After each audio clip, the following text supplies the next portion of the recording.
മലയാള സിനിമയുടെ അഭിമാനമായ മഞ്ജു വാര്യർ ഇന്ന് തമിഴകത്തും പ്രിയ നടിയായി മാറിക്കൊണ്ടിരിക്കുകയാണ്.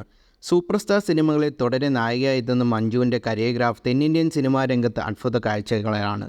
പല സ്റ്റീരിയോ ടൈപ്പുകളും തകർത്തെറിഞ്ഞുകൊണ്ടാണ് മഞ്ജു കരിയർ മുന്നോട്ട് പോകുന്നത്. പ്രായം 40-നോടടുത്താൽ അമ്മവേഷങ്ങളിൽ മാത്രം ലഭിക്കുന്ന ഇൻഡസ്ട്രിയിൽ 46-ാം വയസ്സിൽ തന്നെക്കാൾ പ്രായം കുറവുള്ള നായകന്മാരൊപ്പം മഞ്ജു അഭിനയിക്കുന്നു.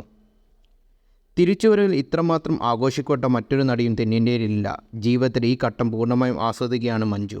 ആരോടും പരാതികളില്ല. താരപ്രൊഫൈൽ സ്വയം മറക്കുന്നില്ല. ഒപ്പം പ്രവർത്തിക്കുന്നവരെല്ലാം മഞ്ജുവിൻ്റെ ലാളിത്യത്തെക്കുറിച്ച് സംസാരിക്കുന്നു. മധ്യവയസ്സത്തിലുള്ള സ്ത്രീകൾക്ക് മഞ്ജു വാര്യർ നൽകുന്ന പ്രചോദനം ചെറുതല്ല. തൻ്റെ പ്രായത്തെക്കുറിച്ച് തുറന്നു സംസാരിക്കുകയാണ് ഇപ്പോൾ മഞ്ജു വാര്യർ. എനിക്ക് 46 വയസ്സാണ്. 46 ഒരു പ്രായമല്ലെന്ന് ഇപ്പോൾ ഞാൻ മനസ്സിലാക്കുന്നു. ചെറുപ്പത്തിൽ 30 വയസ്സ് വലിയ പ്രായമാണെന്ന് തോന്നും. പക്ഷേ വർഷങ്ങൾ കടന്നു പോകുകയും ഞാൻ തന്നെ മനസ്സിലാക്കി 40കളിൽ വളരെ ചെറുപ്പമാണ്. വളരെ എനർജറ്റിക് ആവുമെന്ന് മനസ്സിലാക്കുന്നു. ഇപ്പോൾ ഇത്രയും എനർജറ്റിക്കായി ഇരിക്കുമ്പോൾ 50കളിൽ ഇതിനേറെ എനർജറ്റിക് ആവുമെന്ന് തോന്നുന്നുണ്ടെന്ന് മഞ്ജു വാര്യർ പറയുന്നു. പ്രായത്തെ അംഗീകരിച്ചുകൊണ്ടാണ് താൻ മുന്നോട്ട് പോകുന്നതെന്ന് താരം നേരത്തെ പറഞ്ഞിട്ടുണ്ട്. നരയും മുഖത്ത് ചുളിവുമൊക്കെ സ്വാഭാവികമാണ്. മനസ്സിലെ സന്തോഷമാണ് പ്രാധാന്യം. തന്നെ കാണാൻ ചെറുപ്പമാണെന്ന് പറയുന്നൊരു സന്തോഷം തോന്നാറേയില്ല. സന്തോഷിക്കാതിരിക്കൂ എന്ന് പറയുമ്പോഴും സന്തോഷമെന്നും മഞ്ജു വാര്യർ പറയുന്നു.